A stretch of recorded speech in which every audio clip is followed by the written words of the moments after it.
नमस्कार, मैं हूं आपके साथ विभा उपाध्याय और न्यूज 18 की आपसे अपील, आप घर में रहें, सुरक्षित रहें और सोशल डिस्टेंसिंग का पालन करना न भूलें। मुंबई के मुंबई सेंट्रल इलाके में आज सुबह अचानक सैकड़ों की तादाद में मजदूर गांव जाने के लिए मुंबई सेंट्रल रेलवे स्टेशन के पास जमा हो गए। सभी का कहना था कि उन लोगों को भी अपने गांव जाना है, जिसके बाद वहां पर थोड़ा विरोध भी हुआ। भीड़ को देखते हुए मुंबई पुलिस ने हल्का बल प्रयोग भी किया है। सूत्रों के मुताबिक ये सभी मजदूर बिहार के रहने वाले हैं। ज्यादातर लोगों ने बिहार जाने के लिए रजिस्ट्रेशन भी कराया हुआ था, पर बिहार सरकार की तरफ से एनओसी न आने की वजह से रेलवे ने ट्रेन नहीं दी। नियमों के अनुसार जिस राज्य में ट्रेन चलेगी और जिस राज्य में जाएगी, उन दोनों राज्यों की एनओसी रेलवे को जरूरी है। और ये तस्वीरें आपके सामने, बिहार सरकार ने हालांकि एनओसी नहीं दी थी और जो लोग मुंबई सेंट्रल पहुंचते हैं वो सभी ज्यादातर बिहार के। और एक बार विरोध की यह तस्वीर फिर से सामने आई, जो कोरोना के इस काल में जहां पर मुंबई में सबसे ज्यादा मामले सामने आ रहे हैं, परेशानी को और बढ़ाती हुई। तो तस्वीरों में आप देख सकते हैं किस तरीके से यहां पर रोड़ेबाजी भी हो रही है और पुलिस बल प्रयोग भी करती हुई दिख रही है। लोगों की आपाधापी और अफरा तफरी की इन तस्वीर को देखकर अंदाजा लगाया जा सकता है। हालांकि ये मजदूर जो हैं, ये सभी अपने अपने प्रदेश वापस लौटने के लिए बेचैन हैं। लेकिन जो खबर है वो खबर ये कि रेलवे ने ये साफ कर दिया कि जिस राज्य से ट्रेन चलेगी और जिस राज्य में पहुंचेगी, उन दोनों ही राज्यों की एनओसी का होना बेहद जरूरी है और तभी ट्रेनें दी जाएंगी। यहां पर बिहार सरकार की तरफ से वो एनओसी नहीं मिली थी, जिस वजह से ट्रेन नहीं चली और लोगों की ये भीड़ स्टेशन पर जुटी, जिसके बाद इन्हें यहां से खदेड़ा गया।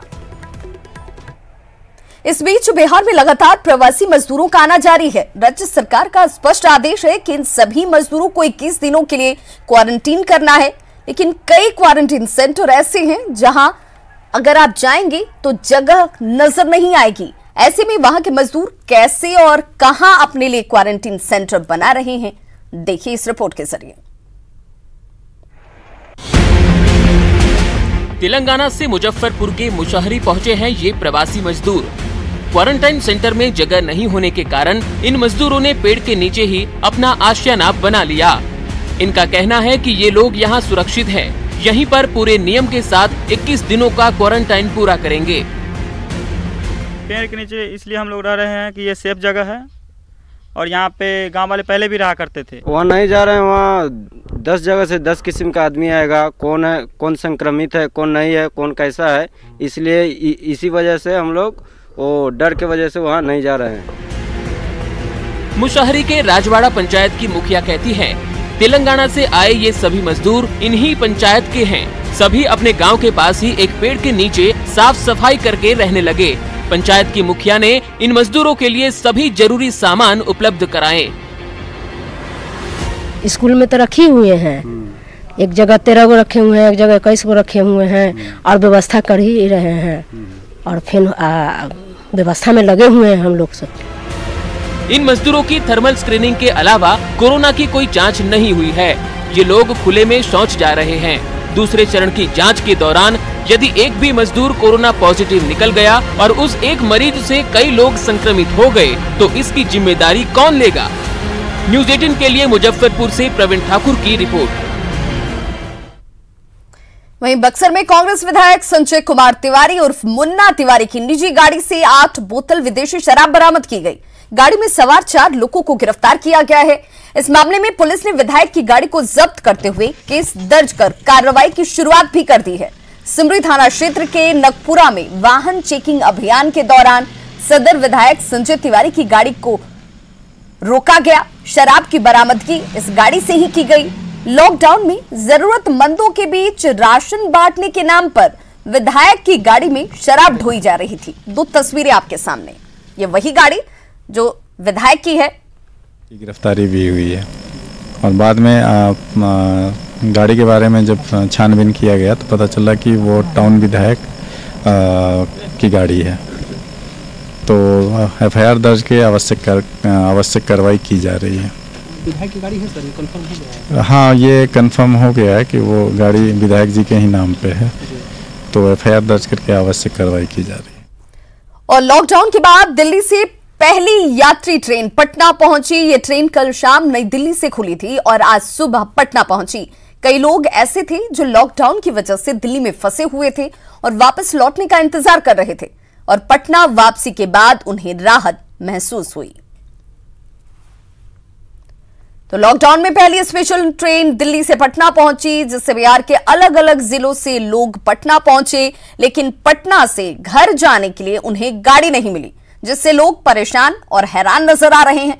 सब सरकारी बसों की व्यवस्था यहां पर नहीं थी। वहीं लोगों की शिकायत थी कि जो प्राइवेट गाड़ियां चल भी रही हैं वो मनमाना किराया मांग रही हैं।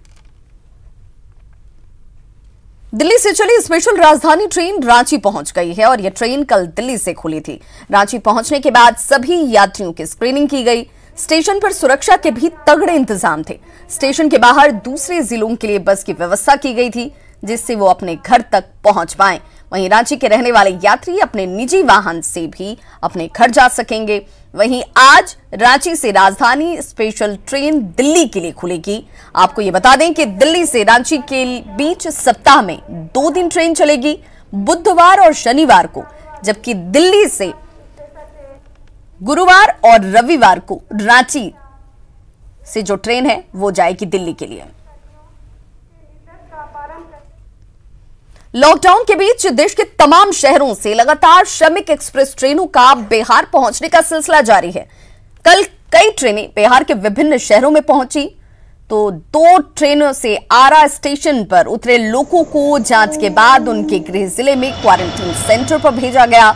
आरा पहुंचने वाले यात्रियों में रोहतक, अहमदाबाद, लोकमान्य तिलक टर्मिनल और कर्मनाशा से आए लोग शामिल रहे। वहीं बेतिया में भी कल जालंधर से स्पेशल श्रमिक ट्रेन से करीब 1200 श्रमिक पहुंचे।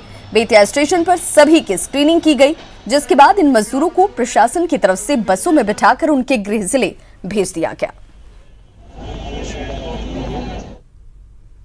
खबर खगड़िया से, जहां पर 4 दिनों में 30 कोरोना पॉजिटिव मामले सामने आने के बाद भी खगड़िया के लोग सोशल डिस्टेंसिंग का पालन नहीं कर रहे। सब्जी मंडी की तस्वीरें आपके सामने हैं, जो सारी सच्चाई को खुद ब खुद बयां कर रही हैं। सब्जी मंडी में जिस तरह पहले से भीड़ लगती थी, आज भी उसी तरह का नजारा है।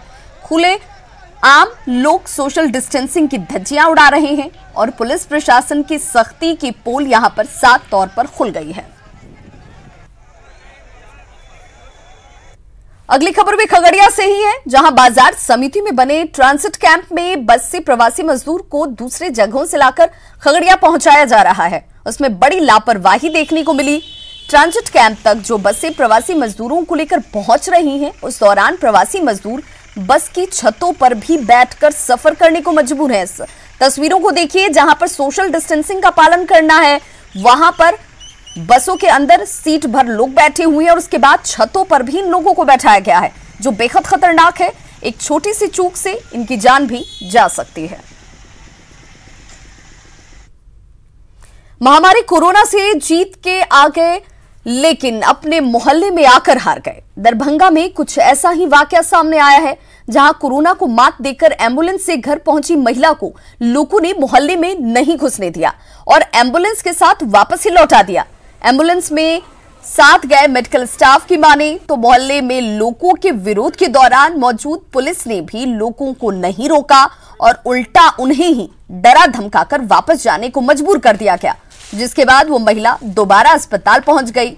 मामला संज्ञान में आने के बाद डीएम ने जांच के आदेश दिए हैं और दोषियों के खिलाफ कानूनी कार्रवाई की बात कही है। दास मोहल्ला में 15 साल से रह रही थी, कहीं दिल्ली से आई थी, इनको पॉजिटिव हो गया था, वहाँ से अब निगेटिव हो गया है और लेके आए हैं यहाँ पर। सुपरिटेंडेंट बोला जिनको घर छोड़ दीजिए, घर पहुँचाने के लिए हम लोग आए हैं, तो उल्टे हमको प्रशासन गाली बक रहे हैं। अच्छा, पूरा मामला क्या सो बताइए। पूरा मामला कुछ नहीं है सर, इनका घर है यहाँ पर, ये लोग निगेटिव वहाँ से हो गया, निगेटिव मरीज को हम लोग घर छोड़ना है, घर छोड़ने के लिए आए हैं यहाँ पर, मोहल्ला के लोग नहीं घुसने दिया जा रहा है। हमको बीमारी से लड़ना है, बीमार से नहीं। और ये लोग जो जा रहे हैं उनको 2-2 बार 24 घंटे के अंदर टेस्ट करा करके हम लोग भेजे हैं। इस लोगों को समझना चाहिए, किसी का घर अगर उस मोहल्ला में तो वो तो वहीं जाएंगे, और ये लोग को समझना चाहिए अगर इसमें किसी के द्वारा लोगों को उकसाने का काम अगर किया गया हो, वो भी हम लोग चिन्हित कर रहे हैं, उनके विरुद्ध कठोर से कठोर कानूनी कार्रवाई भी की जाए। कोरोना वायरस को फैलने से रोकने के लिए संदिग्ध लोगों को क्वारंटीन सेंटर में रखा जाता है, लेकिन भागलपुर के खरीक लोदीपुर में 14 दिन क्वारंटीन में रहने के बाद एक युवक कोरोना पॉजिटिव हो गया, जिसके बाद उसे भागलपुर मेडिकल अस्पताल के आइसोलेशन वार्ड में भर्ती कराया गया। बताया जा रहा है कि कोरोना का संदिग्ध होने पर उसे क्वारंटीन सेंटर में रखा गया था। 14 दिनों तक उसकी जांच होती रही और रिपोर्ट नेगेटिव आने के बाद उसे डिस्चार्ज किया गया था, लेकिन डिस्चार्ज होने के 6 दिन के बाद वो युवक कोरोना पॉजिटिव पाया गया। क्या है कि आप जो जांच पहले करके क्वारंटाइन सेंटर में भेजे, वो वहां से उसको छुट्टी 14 दिन के बाद मिलता है। मिलने के बाद वो कुछ ही दिन के बाद उनको पता चलता है उनको पॉजिटिव है। तो ये इसका मतलब कि जो आप जांच कर रहे हैं, प्रवासी मजदूर लोग जो बाहर से आ रहे हैं, उनका जांच आपके जो लोग कर रहे हैं वो सही नहीं कर रहे हैं।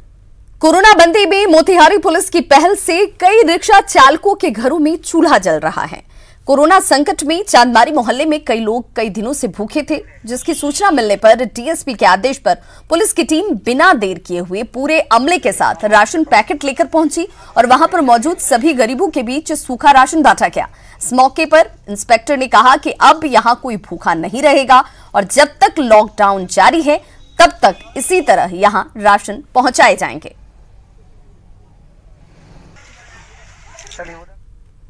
गुमला के रायटी प्रखंड में बने क्वारंटीन सेंटर में 53 प्रवासी मजदूरों को रखा गया है, जहां उन्हें खाने के लिए भोजन के साथ फल भी दिए जा रहे हैं। नाश्ते में मजदूरों को तरबूज, केला, अंगूर के साथ साथ चने भी दिए गए। गुमला उपायुक्त ने मजदूरों को दिए जा रहे नाश्ते की कुछ तस्वीरें ट्विटर पर शेयर की।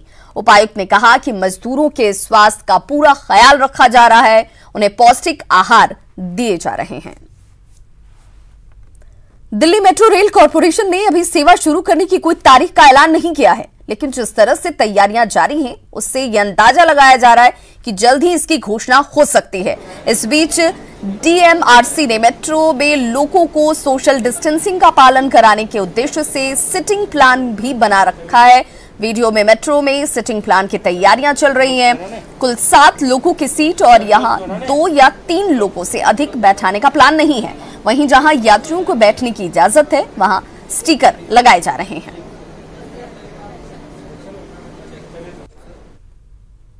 और अब हम आपको लॉकडाउन के बीच दिखाने जा रहे हैं एक भावुक तस्वीर। यूपी के आगरा में लॉकडाउन में ब्रीफकेस बच्चे की सवारी बन गया। ब्रीफकेस पर सो रहे बच्चे को उसकी मां ले जा रही है। पहिए वाले ब्रीफकेस पर मां पूरे इत्मीनान के साथ बच्चे को ले जा रही है। पंजाब से झांसी प्रवासी मजदूर जा रहे हैं और सोशल मीडिया पर यह तस्वीर जैसे ही आई, उसके बाद यह तस्वीर वायरल हो गई।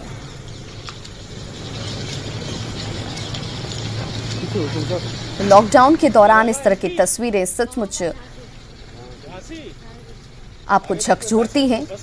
एक मां की मजबूरी, लेकिन वो अपने बच्चे को इस ब्रीफकेस पर ही लिटाकर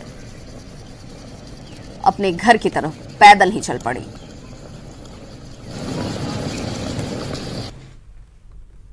लॉकडाउन के दौरान आपने कई अनोखी शादियां होते हुए देखी होंगी, लेकिन आज हम आपको महाराष्ट्र के बीड़ शहर के ऐसे दंपत्ति से मिलवाएंगे जिन्होंने एसपी कार्यालय में शादी की और रस्मों को पूरा किया। पुलिस को साक्षी मानते हुए दूल्हा दुल्हन ने वरमाला पहनाकर एक दूसरे को हमेशा के लिए जीवन साथी बनाया। इस जोड़े ने कोरोना वॉरियर्स को एक सम्मान देते हुए उनको साक्षी मानकर शादी की। इस शादी में दोनों पक्षों से महज 4 लोग मौजूद थे। एसपी के सामने प्रेमी जोड़े ने एक दूसरे को वरमाला पहनाई और कोरोना संकट के इस दौर में सरकार के निर्देशों का पालन करने की भी शपथ ली।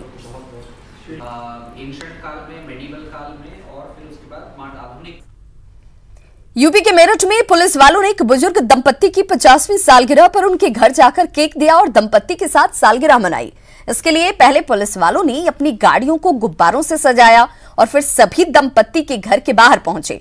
इसके बाद बुजुर्ग दंपत्ति को बाहर बुलाकर केक दिया गया और जब उन्होंने अपनी 50 सालगिरह का केक काटा तो पुलिसकर्मी भी इस जश्न में उनके साथ शामिल हुए। बुजुर्ग दंपत्ति ने पुलिस वालों के इस कदम पर खुशी जाहिर की।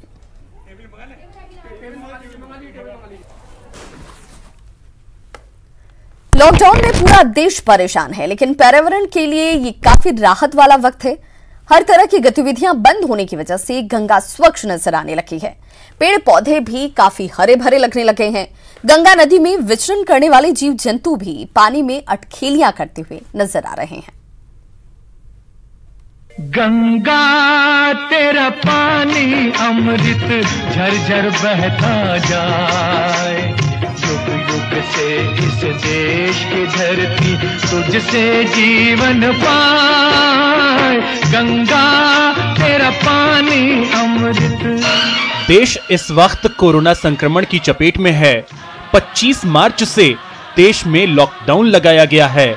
आम लोगों के लिए यह बहुत मुश्किल भरा समय है, लेकिन देश की नदियों के लिहाज से देखें तो काफी राहत भरा समय है। देश की प्रमुख नदियों गंगा, यमुना में प्रदूषण का स्तर काफी कम हो गया है। मुंगेर में गंगा नदी का पानी भी काफी साफ हो गया है। डॉल्फिन जो कभी यहां दिखना बंद हो गई थी, अब वे भी गंगा की निर्मल पानी में विचरण करने लगी हैं। जब से लॉकडाउन हुआ है तब से लोगों का आवागमन कम हुआ है, शहर में प्रदूषण कम हुआ है और आप देख सकते हैं कि गंगा कितनी निर्मल हो चुकी है। मुंगेर रेंज के डीएफओ नीरज नारायण बताते हैं कि फैक्ट्रियों और आम दिनों में होने वाला कामकाज बंद होने की वजह से प्रदूषण का स्तर काफी कम हुआ है। लॉकडाउन में गंगा घाट पर श्रद्धालु भी नहीं आ रहे हैं। साथ ही वे इस बात को स्वीकार करते हैं कि ये स्थिति हमेशा के लिए नहीं है। आगे हमें पर्यावरण का ख्याल रखना होगा, संतुलन बनाना होगा। गंगा किनारे ही अधिकांश इंडस्ट्रीज, फैक्ट्रीज कार्यरत हैं। जो इफ्लुएंट्स हैं उनका डिस्चार्ज कम हो गया गंगा नदी में, उसी कारण से हमें यह 1.5 महीने में लगभग परिवर्तन दिख रहा है। युग युग से इस देश की धरती तुझसे जीवन प्रकृति के नजरिए से तो यही कहा जा सकता है कि काश हर साल कुछ दिनों के लिए देश में लॉकडाउन हो जाए ताकि गंगा की निर्मलता बनी रहे, प्रदूषण का स्तर भी कम हो जाए, लेकिन ऐसा संभव नहीं है। ऐसी स्थिति में जिम्मेदारी हम मानव जाति की बनती है। अंधाधुंध विकास के चक्कर में प्रकृति पर अत्याचार न करें। हम ऐसा विकास करें जहां मानव जाति के साथ प्रकृति की भी रक्षा हो। न्यूज़ 18 के लिए मुंगेर से अरुण शर्मा की रिपोर्ट। जय जय गंगे, हर हर गंगे। थाईलैंड के बैंकॉक में बुद्ध की प्रतिमा को मास्क पहनाया गया। ऐसा लोगों को मास्क पहनने के प्रति जागरूक करने के लिए किया गया। लोगों को कोरोना के खतरे से बचाने के लिए मास्क पहनने पर जोर दिया गया। लोगों को जागरूक करने के लिए बुद्ध की मूर्तियों को भी मास्क पहनाए गए, क्योंकि वहां ज्यादातर लोग बौद्ध धर्म को मानते हैं और बुद्ध के प्रति उनकी गहरी आस्था भी है। बड़ी मूर्तियों के साथ ही छोटी मूर्तियों के भी चेहरों पर मास्क दिखाई दिए। खबर है कि वहां की सरकार लोगों को राहत देने के लिए जल्द ही लॉकडाउन के नियमों में थोड़ी छूट देने की तैयारी कर रही है। जर्मनी की राजधानी बर्लिन में पहली बार सोशल डिस्टेंसिंग के साथ लोगों ने ड्राइव इन पार्टी मनाई। यूरोप के इस देश में कोरोना वायरस के रोजाना बढ़ते सैकड़ों मामलों की वजह से लोग पिछले कई दिनों से अपने घरों में कैद हैं। लेकिन ऐसे माहौल में भी लोगों ने सोशल डिस्टेंसिंग के नियमों के साथ मस्ती करने का तरीका ढूंढ निकाला। सैकड़ों लोग एक इलाके में संगीत का मजा लेने के लिए इकट्ठा हुए। इस दौरान कोई भी अपनी गाड़ी से नीचे नहीं उतरा और सबने तय जगह पर ही अपनी गाड़ियों को खड़ा किया। लेकिन गाड़ी के अंदर बैठकर भी उन्होंने तेज संगीत का जमकर लुत्फ उठाया। कार में बैठे लोग भले ही नीचे ना उतर सके, लेकिन उन्होंने अपनी कारों की लाइटें ऑन रखी। बताया गया कि वहां करीब 250 कारें एक साथ पहुंची थीं और ये जर्मनी में सोशल डिस्टेंसिंग के साथ पहली ड्राइव इन पार्टी थी। हर कार में केवल 2 लोगों को ही आने की इजाजत दी गई थी।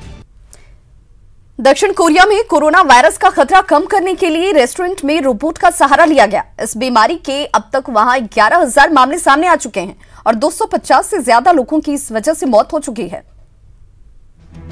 और यही वजह रही कि राजधानी सियोल में एक रेस्टोरेंट में खाना परोसने के लिए रोबोट की मदद ली गई। इस रोबोट पर अलग अलग प्लेट रखने की जगह बनी दिखी। बताया गया कि इसमें ऐसी तकनीक है जिसके जरिए रोबोट खाना लेकर सही टेबल तक पहुंच सकता है। रेस्टोरेंट पहुंचे लोग भी इस रोबोट को देखकर काफी खुश दिखाई दिए। बताया गया कि इसे खरीदने में रेस्टोरेंट के मालिक को काफी पैसे खर्च करने पड़े, लेकिन दावा किया गया कि रेस्टोरेंट के करीब 20% कर्मचारियों का काम अकेला ये रोबोट कर सकता है। 정도 구입을 했고요. 이제 3, 4층은 단체 예약이고 생일이나 환갑 같은 게 खाना परोसने के अलावा ये रोबोट रेस्टोरेंट में खाना पकाते हुए भी नजर आया।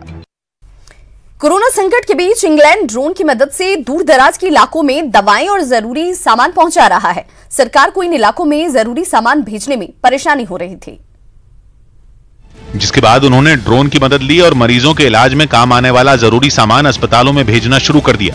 ड्रोन की मदद से दूर दराज के ऐसे इलाकों में सामान भेजा गया जहां इनका वक्त पर पहुंचना सरकार के लिए भी बड़ी चुनौती थी। UK that have very poor logistics connections, and this aircraft is a solution to that. It carries a very significant load. दिखने में ये ड्रोन किसी छोटे विमान की तरह ही है, जिसे कहीं भी उतारा और फिर वहां से उड़ाया जा सकता है। ये उन जगहों पर भी आसानी से उतर सकता है जहां किसी विमान या गाड़ी का पहुंचना मुश्किल है। Step forward in the fact it's landing a much faster paced delivery, and there are some NHS services that require a very timely delivery. इस खास ड्रोन में 2 इंजन लगे हैं जिनकी मदद से ये काफी दूर तक उड़ान भर सकता है। ये ड्रोन GPS तकनीक से लैस है जिसके जरिए अपने आप पता ढूंढ लेता है। ये ताकतवर ड्रोन एक वक्त में 1000 किलो तक का सामान ले जा सकता है। संयुक्त अरब अमीरात के दुबई में कोरोना से लड़ने के लिए मिल रही मदद के लिए दुनिया की सबसे ऊंची इमारत बुर्ज खलीफा को रोशनी से सजाया गया। वहां बुर्ज खलीफा के जरिए लोगों से जरूरतमंदों के लिए दान देने की अपील की गई, जिसके एक हफ्ते के अंदर ही वहां करीब 12 लाख लोगों के खाने के लिए रकम जुटा ली गई। खाने के हर पैकेट के बदले बुर्ज खलीफा में एक लाइट जलाई गई। इस तरह पूरी इमारत रोशनी से नहा गई। खास तरह की लाइटों के जरिए वहां पूरी इमारत को सजाया गया। इस दौरान इमारत पर ही कई तरह के संदेश भी दिए गए। वहां पिछले हफ्ते इस तरह की मुहिम शुरू की गई थी, जहां कुछ दिन के अंदर ही भारतीय रुपयों के हिसाब से करीब 22 करोड़ रुपए की रकम जुटा ली गई। इस रकम से वहां जरूरतमंदों तक खाना पहुंचाया जाएगा। यही नहीं, अब वहां 1 करोड़ लोगों के लिए खाना पहुंचाने का नया लक्ष्य रखा गया है।